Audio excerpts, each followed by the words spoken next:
اما بعد فاعوذ باللہ من الشیطان الرجیم بسم اللہ الرحمن الرحیم قال اللہ جل وعلا یا بنی آدم قد انزلنا علیکم لباسا یواری سوآتکم وریشا ولباس التقوی ذالک خیر ذالک من آیات اللہ لعلہم یذکرون۔ اے آدم کی اولاد، ہم نے تمہارے لیے لباس نازل کیا جو اوٹ بن جاتا ہے تمہاری شرمگاہوں کے لیے۔ تقوی کا لباس ہی سب سے بہتر لباس ہے۔ یہ اللہ تعالیٰ کی نشانیاں ہیں تاکہ لوگ تذکیر حاصل کریں، نصیحت پکڑیں۔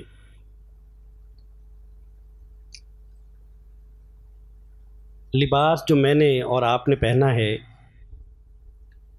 اللہ تعالیٰ فرماتے ہیں کہ یہ ہم نے آسمان سے نازل کیا، اور اس کا مطلب یہ ہے کہ یہ لباس جن اجناس سے بنتا ہے یا جانور کی اون سے یا جو بھی ہمارے کپاس جن چیزوں سے دھاگا بنتا ہے اور دھاگے سے پھر لباس بنتا ہے، تو یہ اللہ کی طرف سے ہے اور پھر ان سے لباس بنتا ہے۔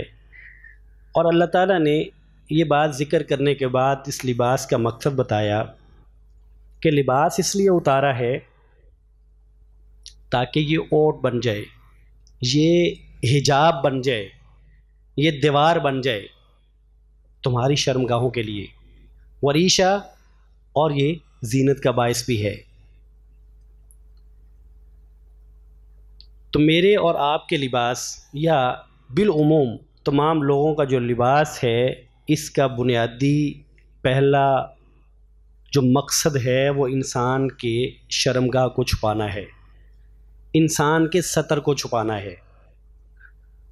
اور انسان کا ستر، مردوں کا ستر جو ہے وہ ناف سے لے کے گھٹنوں تک ہے، اور عورت کا ستر ہاتھ اور پاؤں اور چہرہ، اس کے علاوہ سارا ستر عورت کے لیے ہے، عورت کا سارا جسم ستر ہے۔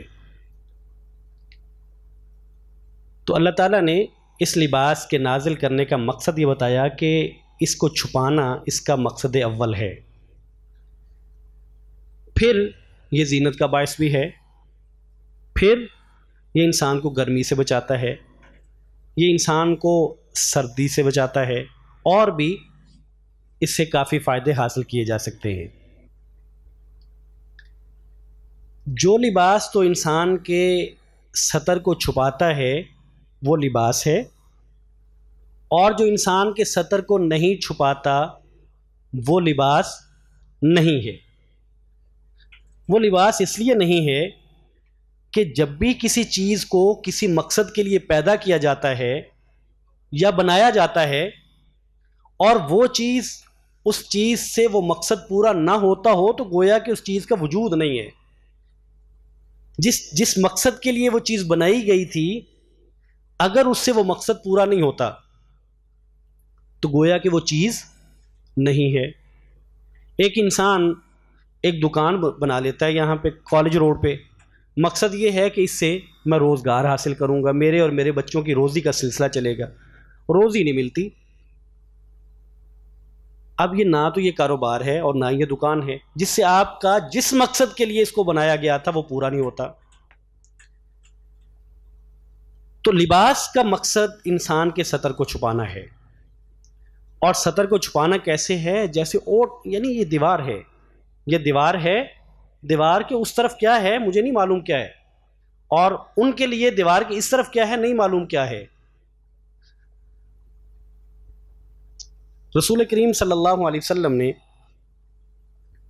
اسی لباس کے مقصد کو سامنے رکھتے ہوئے آپ نے فرمایا کہ صنفان من اہل النار، فرمایا کہ دو گروہ ایسے ہیں جو جہنم میں جائیں گے،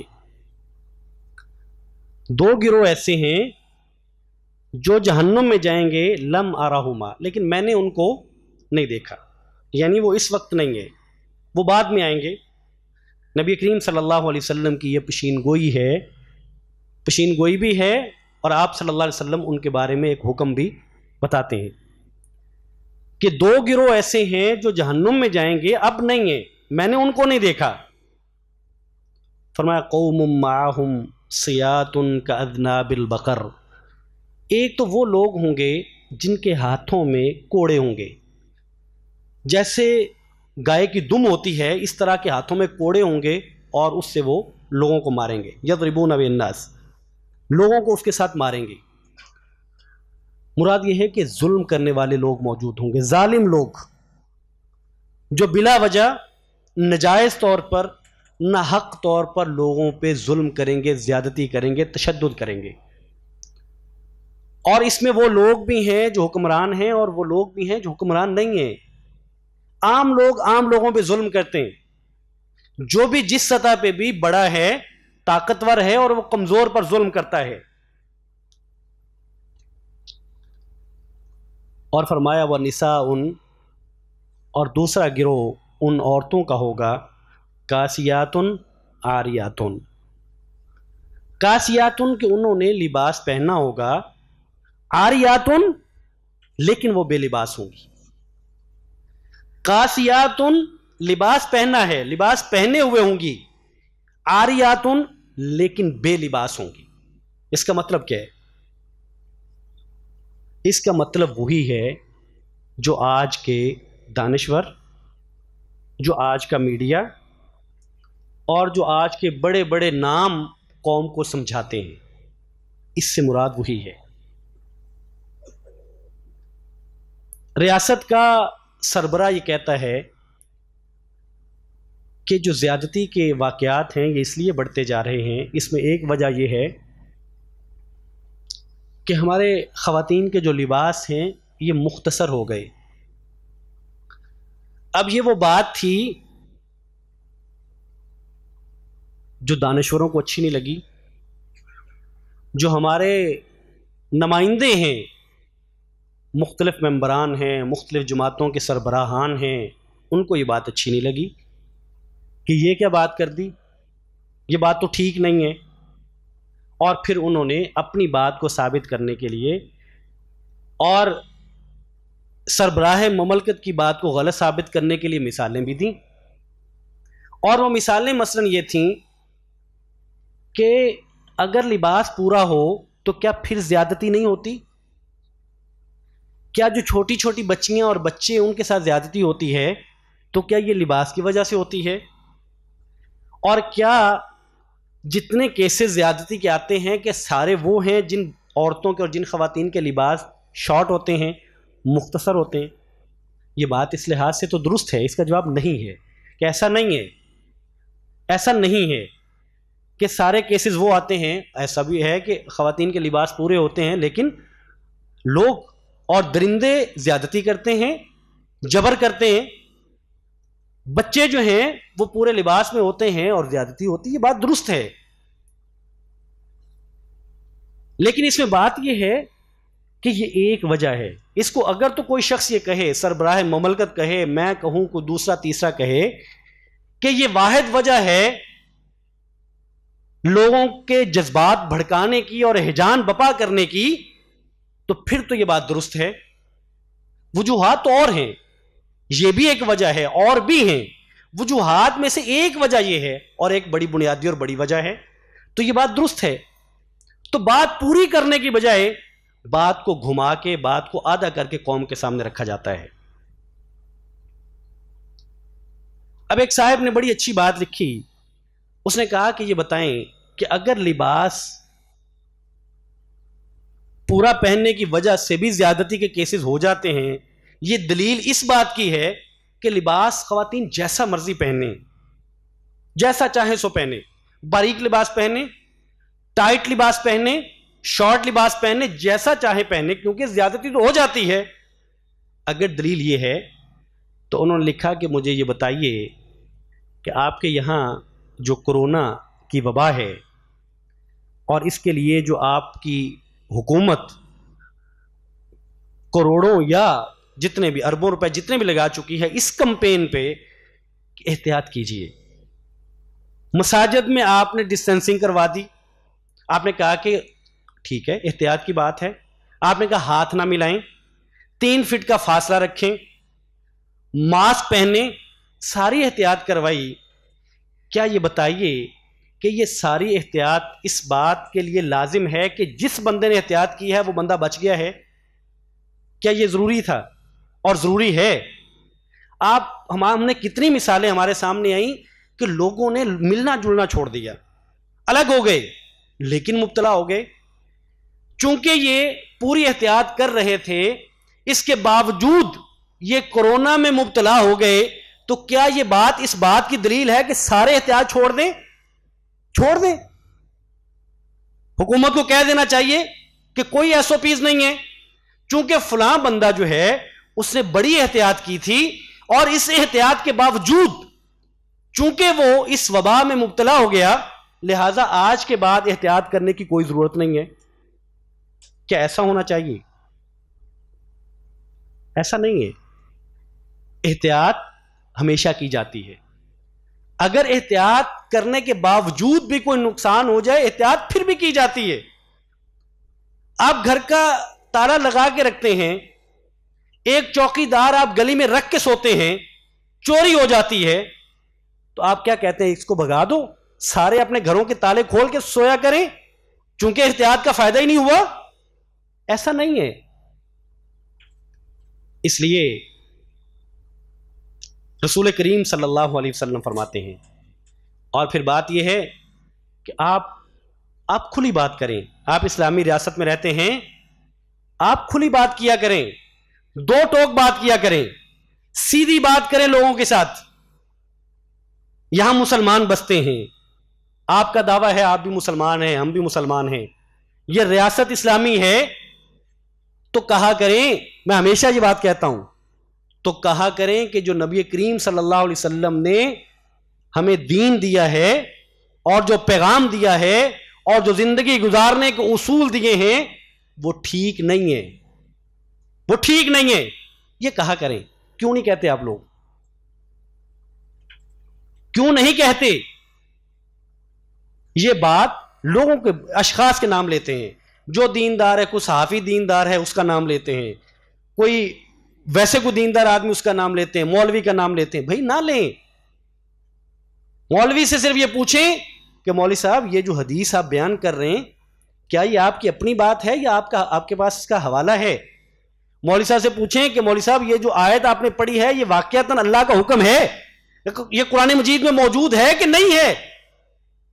اگر ہے تو پھر آپ کا مسئلہ اللہ اور اس کے رسول کے ساتھ ہے, پھر مولوی صاحب کے ساتھ نہیں ہے. پھر مولوی صاحب کو بیچ میں لا کے, فلانے کو بیچ میں لا کے, فلانے کو بیچ میں لا کے بات کرنے والی کیا ہے؟ اب رسول کریم کی صلی اللہ علیہ وسلم یہ حدیث مبارکہ, اب میرا مخاطب صرف حکمران یا وہ لوگ نہیں ہے, وہ تو چونکہ بات ہوتی ہے تو ان کا ذکر کر دیتا ہوں. میرا مخاطب میں خود بھی ہوں اور میرا مخاطب آپ میرے بھائی اور بزرگ بھی ہیں. رسول کریم صلی اللہ علیہ وسلم کی حدیث مبارکہ صحیح مسلم میں ہے. آپ فرماتے ہیں کہ دوسری وہ قوم ہوگی, دوسرے وہ لوگ ہوں گے, نساء کاسیات عاریات, کہ انہوں نے لباس پہنے ہوں گے لیکن بے لباس ہوں گی. اس کا مطلب یہ ہے کہ باریک لباس پہنے ہوں گے. لباس پہننا ہے لیکن جسم کے نشیب و فراز نمایاں ہے. لباس پہنا ہے, جسم کے اعضاء اس سے نمایاں ہوتے ہیں. لباس پہنا ہے لیکن لباس اتنا ٹائٹ ہے کہ جسم کے اعضاء نمایاں ہوتے ہیں. لباس پہنا ہے. یہ کن کی بات ہے؟ یہ میری اور آپ کے گھروں کی بات ہے, میری اور آپ کی بہنوں بچیوں کی بات ہے, اور اس معاشرے کی ہماری بہنوں کی بات ہے کہ لباس پہنا ہوگا لیکن وہ اتنا مختصر ہوگا کہ وہ بے لباس ہوں گی. لباس کا جو مقصد تھا اس کو سامنے نہیں رکھا گیا ہوگا. لباس کا مقصد سطر کو چھپانا تھا, وہ چھپانے کی بجائے اس سے ظاہر ہوتا ہے. آپ صلی اللہ علیہ وسلم فرماتے ہیں ممیلات مائلات, یہ کون ہوں گی؟ جنہوں نے لباس پہنا ہے لیکن بے لباس ہیں. ممیلاتن، یہ دو معنی ہیں اس کے. ایک معنی یہ ہے کہ لوگوں کو گناہوں کی طرف مائل کرنے والیاں ہیں. یہ خواتین لوگوں کو گناہوں کی طرف مائل کرنے والیاں ہیں. ممیلاتن و مائلاتن، اور خود بھی گناہ کی طرف مائل ہونے والیاں ہیں. اور اس کا دوسرا معنی یہ ہے ممیلاتن کہ یہ لوگوں کی توجہ حاصل کرنے والیاں ہیں، لوگوں کو، مردوں کو اپنی طرف مائل کرنے والیاں ہیں اور خود ان کی طرف مائل ہونے والیاں ہیں. انصاف سے مجھے بتائیے کہ آج عورت کے لباس کی بات اس لیے ہے، مرد کے لباس کی بات بھی ہے، اس میں بھی یہ مسائل سطر کے موجود ہیں، لیکن عورت کے لباس کی بات اس لیے زیادہ ہے کہ اس کے نقصانات اور اس کے اثرات زیادہ ہیں. مجھے انصاف سے بتائیے کہ اگر ایک عورت، اس کے لباس کا کوئی مسئلہ نہیں ہے، کوئی مسئلہ نہیں ہے، عورت کا لباس جیسا بھی ہو کوئی مسئلہ نہیں ہے، تو مجھے یہ بتائیے اگر اس سے مردوں پہ کوئی اثر نہیں پڑتا، کوئی اثر نہیں پڑتا. سربراہ مملکت نے یہ کہا کہ جب لباس مختصر ہو جاتا ہے تو مردوں پر اس کا اثر ہوتا ہے، ہیجان آتا ہے طبیعت میں، جذبات ابھرتے ہیں، بھڑکتے ہیں. مرد کوئی روبوٹ تو نہیں ہے. یہ پورا بیان یہ تھا. تو لوگوں نے کہا کہ مردوں پر تو کوئی اثر نہیں ہوتا. بعض لوگوں نے کہا کہ اس کا کوئی اثر نہیں ہوتا. تو سوال یہ ہے کہ اگر کوئی اثر نہیں ہوتا تو ہمارا میڈیا جو ہے اور ہمارے کاروباری طبقے جو ہیں، جو ایڈز بناتے ہیں، جتنی آپ کے اینکرز ہیں، جتنی آپ کی نیوز کاسٹرز ہیں، جتنے لوگوں کو آپ نے کاروباری فائدے لینے کے لیے اور شو پیس کے طور پہ سامنے خاتون کو لے کے آتے ہیں، ان کو آپ پورے لباس پہ کیوں نہیں لے کے آتے؟ اگر اس کے کوئی اثرات نہیں ہیں تو کیوں نہیں لے کے آتے؟ بھئی اس کے اثرات، یہ بات ثبوت ہے اس بات کا کہ اس کے اثرات ہیں. آپ خواتین کو اس لباس میں لے کے آتے ہیں جس سے مرد آپ کی سکرین کے ساتھ جڑ جائیں. آپ خواتین کو اس لباس میں لے کے آتے ہیں کہ جس لباس میں آپ کی مشہوری اور ایڈ کو مرد اور سارے لوگ مل کے دیکھیں تاکہ آپ کے کاروبار کی ایڈورٹائزمنٹ ہو. آپ خواتین کو اس لباس میں لے کے آتے ہیں کہ مرد ٹکٹیں لے کے آپ کو پیسے دے کے خواتین کو دیکھنے جائیں. اگر اس کے اثرات نہیں ہیں تو بھائی مثالیں تو ملی جلی آنی چاہیے نا، کبھی شارٹ لباس میں کبھی پورے لباس میں، کیونکہ اثرات تو ہیں ہی نہیں. مردوں پہ تو اس کے کوئی اثرات نہیں ہیں. لیکن اثرات نہیں ہیں، عورت کا لباس کم ہوتا جا رہا ہے. یہ خود سے دلیل ہے اس بات کی ہے کہ یہ مردوں کی توجہ حاصل کرنے کے لیے، یہاں تو خواتین کا ذکر ہے حدیث مبارکہ میں، لیکن ہمارے یہاں جو لوگ ہیں یہ اپنے کسٹمر کی توجہ حاصل کرنے کے لیے یہ رجحان کیوں بنتا جا رہا ہے؟ مجھے بتائیے کہ جو ہمارے ادارے ہیں بڑے بڑے، جو ریسیپشن پہ جو ریسیپشنسٹ ہے، آہستہ آہستہ مردوں کی بجائے خاتون کیوں آتی جا رہی ہے؟ اور خاتون کو یہ اجازت کیوں حاصل نہیں ہے کہ وہ نہائے، غسل کرے، کپڑے پہنے اور آ کے کھڑی ہو جائے؟ کیوں پابندی ہے بڑے بڑے شاپنگ مالز میں اور آپ کے ریسیپشن پہ کہ آپ نے پورا میک اپ کر کے پوری طرح آپ نے بن سور کے کھڑا ہونا ہے، ورنہ آپ نہیں کھڑی ہو سکتی؟ یہ بات اس بات کی دلیل ہے کہ اثرات ہیں. آپ کہتے ہیں اثرات ہی کوئی نہیں، اور رسول کریم صلی اللہ علیہ وسلم کی یہ حدیث بتاتی ہے کہ اثرات ہیں. نہ اس کی بات نہ اس کی بات. نبی کریم محمد الرسول اللہ صلی اللہ علیہ وسلم کی بات، اور وہ بات ہے جو کبھی جھوٹی نہیں ہو سکتی. اور وہ بات یہ ہے کہ عورت کے لباس کی وجہ سے مردوں پر اثرات ہوتے ہیں.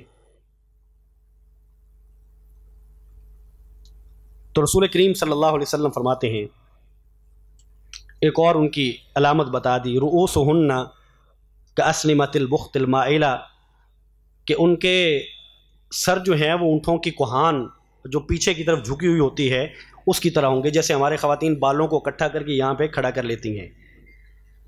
فرمایا لا يدخلن الجنہ، یہ جنت میں داخل نہیں ہوں گی۔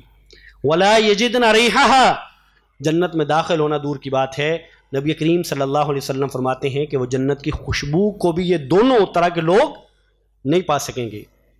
وَإِنَّ رِيحَهَا لَيُوجِدُ مِن مَّسِيرَةِ كَذَا وَكَذَا، حالانکہ جو جنت کی خوشبو ہے وہ تو دور دور سے آ جائے گی، اتنی دور سے آ جائے گی، لیکن ان دونوں طرح کے لوگوں کو، ایک وہ جو ظلم کرنے والے ہیں اور ایک وہ خواتین جو ایسا لباس پہننے والی ہیں جو لباس پہننے کے باوجود وہ بے لباس لگیں، ان کے اعضاء نمایاں ہوں، فرمایا کہ دونوں طرح کے لوگ جو ہیں وہ جنت میں داخل نہیں ہو سکیں گے۔ حضرت اسامہ بن زید رضی اللہ تعالیٰ عنہ آپ کے خادم فرماتے ہیں کہ دہیہ قلبی نے رضی اللہ تعالیٰ عنہ آپ صلی اللہ علیہ وسلم کو ایک چادر، ایک قبطی چادر تحفے میں دی، تو کہتے ہیں کہ وہ چادر نبی کریم صلی اللہ علیہ وسلم سے میں نے لے لی۔ تو کچھ دنوں بعد مجھے نبی کریم نے پوچھا صلی اللہ علیہ وسلم نے کہ زید وہ چادر کدھر ہے، وہ تم پہنتے نہیں ہو؟ تو حضرت زید کہتے ہیں کہ میں نے کہا کہ یا رسول اللہ وہ چادر میں نے اپنی بیوی کو دے دی ہے، گھر دے دیا چادر۔ تو آپ صلی اللہ علیہ وسلم نے فرمایا کہ گھر والوں سے کہیں کہ وہ اس چادر کے نیچے بھی کچھ پہنے، گھر والوں سے کیا کہیں کہ وہ اس چادر کے نیچے بھی کچھ پہنے تاکہ ہڈیاں نمایاں نہ ہوں، ہڈیوں کی نمائش نہ ہو، جسم کی نمائش نہ ہو۔ یہ رسول کریم صلی اللہ علیہ وسلم کی بات ہے، یہ مولوی صاحب کی بات نہیں ہے۔ یہ فیشن ہمیں چھوڑ دینا چاہیے کہ جو بات دل کو نہ لگے، جو بات اچھی نہ لگے، یا جس بات پہ عمل کرنا مشکل ہو، یا جو میرے گھر کا ماحول نہ ہو، جو میرے دفتر کا ماحول نہ ہو، اس کو میں کہہ دوں جی مولوی صاحب تو ایسے ہی کہتے رہتے ہیں، مولوی صاحب تو پابندیاں لگاتے رہتے ہیں، یہ تو شخصی آزادی کے خلاف ہیں۔ آپ آزادی کو لے کے بیٹھ جاتے ہیں، بھئی مولوی صاحب نہیں خلاف، مولوی صاحب کے اندر وہی دل ہے جو عام آدمی کے اندر دل ہے، مولوی صاحب کا گناہوں کی طرف اسی طرح میلان ہوتا ہے جیسے عام آدمی کا ہوتا ہے، اور وہ گناہ میں مبتلا بھی ہو جاتا ہے جیسے عام آدمی مبتلا ہوتا ہے۔ تو وہ تو بھئی اگر ان ساری چیزوں کی اجازتیں ملیں، اگر نبی کریم دیتے ہوں، دین دیتا ہو، تو ممکن ہے وہ کہے ٹھیک ہے بڑا اچھا ہے، یہ مل جانی چاہیے۔ یہ بات دین کی ہے، یہ اللہ اور اس کے رسول کی بات ہے۔ اگر ماحول نہیں ہے تو ماحول بنائیے، بہانے نہ گھڑیے، بیچ میں کسی کو نہ لائیے۔ یہ خالق کی اپنی مخلوق سے بات ہے، یہ نبی کی اپنی امتی سے بات ہے، بیچ میں نہ لائیے کسی کو۔ اور رسول کریم صلی اللہ علیہ وسلم نے حیا کے بارے میں آپ نے بے شمار احادیث، آپ نے فرمایا کہ الحیاء شعبۃ من الایمان، ایمان کا حصہ ہے، حیا ایمان کا حصہ ہے۔ اور نبی کریم صلی اللہ علیہ وسلم فرماتے ہیں کہ اذا لم تستحی فاصنع ما شئت یا فافعل ما شئت، کہ جب کوئی شخص بے حیا ہو جاتا ہے، اس میں حیا باقی نہیں رہتا، جو چاہے سو کرتا رہے، پھر اس کو یعنی وہ جو حد تھی جس نے چیزوں سے اس کو روکنا تھا، جب وہ نہیں رہی، اب جو مرضی کرتا رہے، اور وہ شخصی آزادی کا نام لے، وہ جس مرضی کا نام لے۔ اور ویسے بھی وہ جو قومیں غلام قومیں ہوتی ہیں، جو پیچھے چلتی ہیں، جو پسماندہ قومیں ہیں، ہمیشہ وہ فاتح قوموں کی نقل کرتی ہیں اور ان کو بڑا اچھا لگتا ہے، وہی ان کے نزدیک معیار ہوتا ہے، اسی کے مطابق زندگی بسر کرنا ان کے نزدیک ایک منظر اور مقصد ہوتا ہے، اس کے لیے جدوجہد کرتی ہیں۔ چونکہ ہم غلام قوم ہیں، آزاد نہیں ہیں، تو ہمیں مغرب بہت اچھا لگتا ہے، ان کا بود و باش، ان کا طرز زندگی اپنانے میں ہمیں خوشی محسوس ہوتی ہے، ہم خود کو ایک اچھا سمجھنے لگتے ہیں، ہم خود کو دوسروں سے ذرا برتر سمجھنے لگتے ہیں۔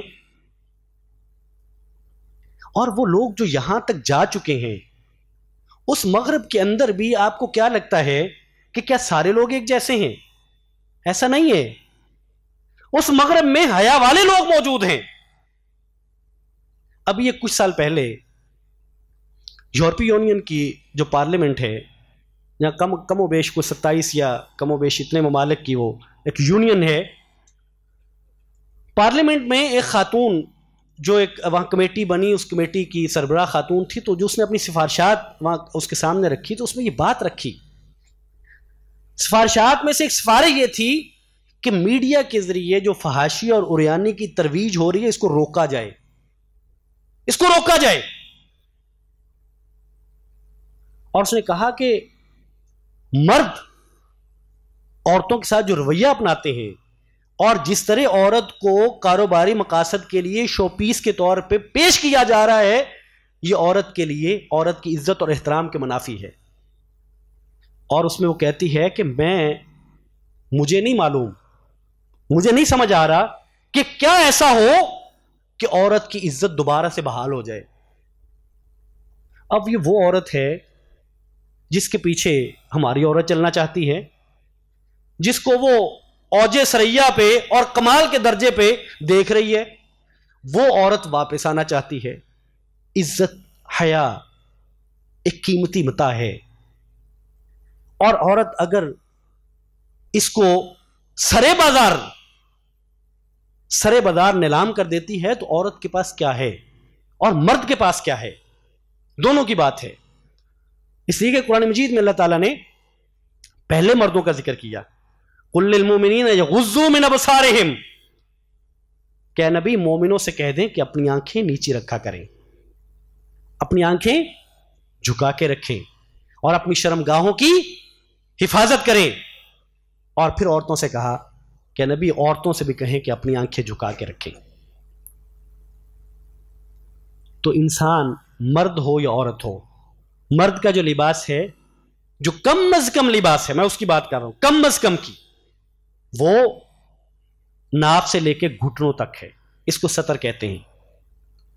اور عورت کا جو ستر ہے وہ اس کا پورا جسم ستر ہے، اس کے ہاتھ پاؤں چہرہ چھوڑ کر. اور چہرہ اس معنی میں کہ محرم، ظاہر ستر تو محرم کے سامنے بھی نہیں کھولا جاتا نا، جو محرم رشتہ دار ہیں، باپ بیٹا بھائی، باقی جو رشتہ دار ہیں بھانجا بھتیجا، تو یہ سارے محرم رشتہ دار ہیں.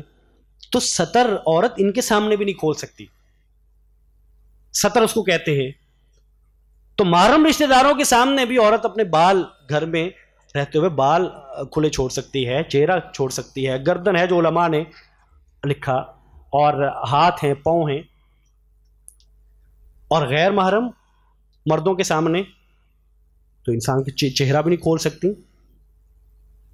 تو یہ جب دین یہاں بات کر رہے ہیں، یا ایھا النبی قل لازواجک وبناتک ونساء المؤمنین یدنین علیہن من جلابیبہن، اے نبی مومنوں سے کہہ دیں، بیٹیوں اور بیویوں سے کہہ دیں کہ اپنی اوڑھنیاں اپنے اوپر جھکا لیا کریں. یہ قرآن مجید کہتا ہے. اور نبی کریم صلی اللہ علیہ وسلم فرماتے ہیں کہ وہ عورتیں جو لباس پہننا ہوگا لیکن اتنا باریک یا ٹائٹ یا چھوٹا ہوگا کہ وہ بے لباس لگیں گی، وہ جنت میں نہیں جائیں گی اور جنت کی خوشبو کو بھی نہیں سونگھ سکیں گی.